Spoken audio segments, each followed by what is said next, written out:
In 2024, nearly 500 million passengers passed through Atlanta, Chicago O'Hare, Dallas, Denver, and LA. Over 100 million of these passengers went through Atlanta thanks to its strategic location between the southern and northern US, two of the largest economic and population centers in the country. It's also where Delta Airlines operates the world's largest airline hub at Hartsfield Jackson International Airport. Using Delta's hub, a passenger can connect from Pittsburgh to Gainesville, Florida in as little as 45 minutes thanks to the insane efficiency and how Delta has over 1,000 departures a day on certain days from this airport. Other airports also benefit from geography and investment from at least one airline, like Chicago's O'Hare Airport, which is by far the biggest airport in the Midwest, where it connects small cities like Flint, Michigan, which don't have any service to any other hub,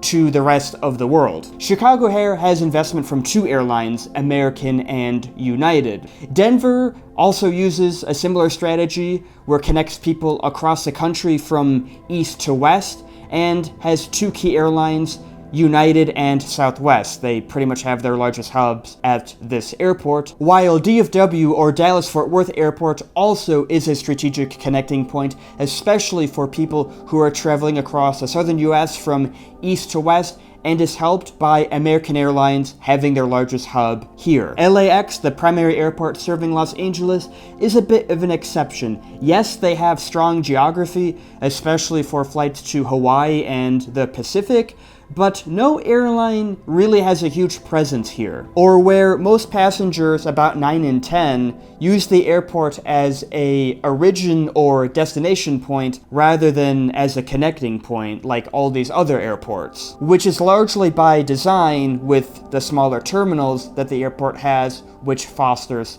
competition. Since there's not really any good alternatives for other airports to build a decent-sized hub in the LA area, everyone pretty much has to compete under one roof. It's been this way for decades, especially since LA is the second largest city in the US and has a lot of business traffic, so airlines that already have a presence at the airport aren't just willing to give up their space. Design has also helped other airports. Like Atlanta, they have all their terminals, concourses, perpendicular to the runways, and where all the planes, at least on 5 of the concourses, can wrap around the entire concourse, making the best use of space, thus increasing the amount of passengers further. What's perhaps even more impressive is that Denver has 6 runways, with plenty of room to add to that number. Dallas has 7, and Chicago O'Hare has 8, which is the most of any commercial airport in the world. The reason these airports have so many runways, especially O'Hare, is because of smaller aircraft. For a flight like Flint to Chicago, to make it attractive for business travelers,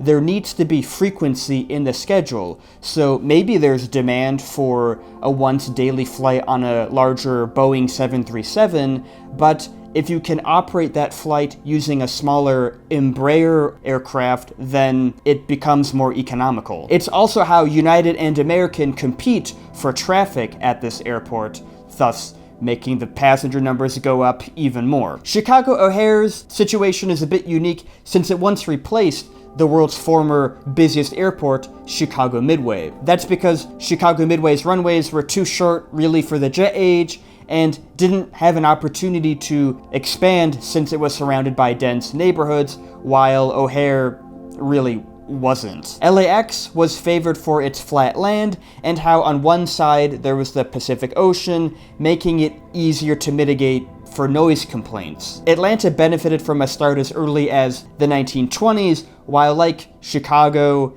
LA, and many other of these large airports benefited from growing during World War II.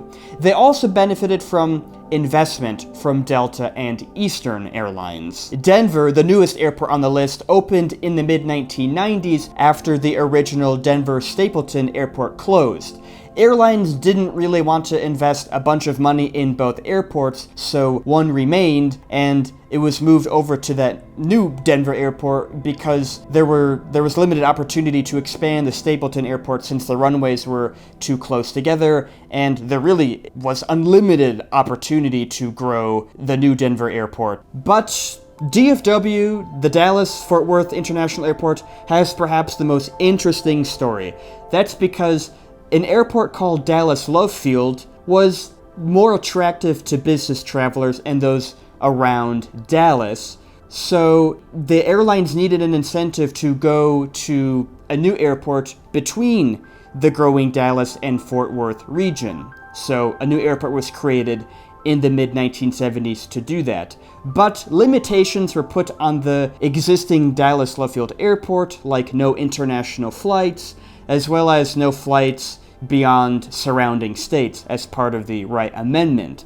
This amendment was held until 2014, essentially meaning that DFW had over 40 years of growth, partially thanks to the limitations imposed on Dallas Love Field. If those restrictions weren't in place, then it could have turned out a lot different, and Dallas may have not been the powerhouse, or Dallas Fort Worth Airport, the big powerhouse it is today. Many of these airports benefited financially from investment from airlines, which continued. That investment didn't go away. That's very important, since many other airports saw some investment, but it wasn't continuous. They also benefited from both local and federal support. But by far the biggest influence was probably when deregulation happened in 1978, when airlines could finally control the pricing of their own flights as well as their own schedules.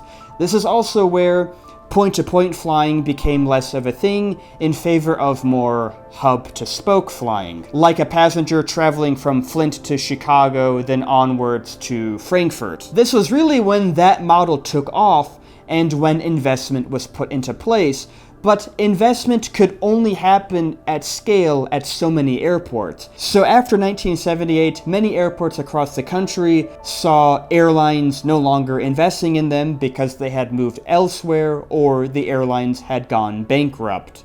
This bolstered the presence of super hubs like Atlanta, especially when airports like Cincinnati and Memphis no longer were hubs, while the same is true for many other cities like St. Louis or Cleveland, which bolstered up hubs like Chicago's O'Hare. Essentially, these airports absorbed all that capacity. But that doesn't mean that these airports don't have any competition.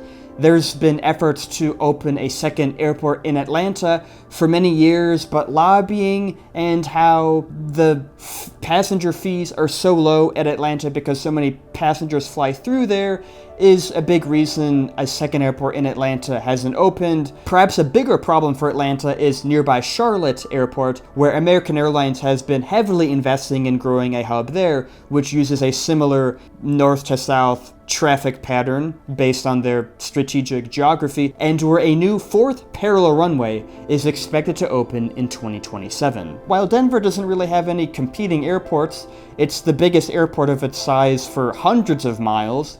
Their biggest threat is likely the economy domestically, since a disproportionate amount of their traffic is from those areas. Though I will say they have been diversifying with their network over the past few years. Many new airlines have come, which is a stark contrast to when the airport opened in the mid-90s, when they basically had no service outside of North America. By contrast, LA faces a bit of the opposite problem. They have much more exposure than any of these airports internationally. So Dallas is a bit similar to Denver. They don't have a ton of competition. Yes, there's Dallas Love Field, but maybe if a new airport opens up, then that could pull some traffic away.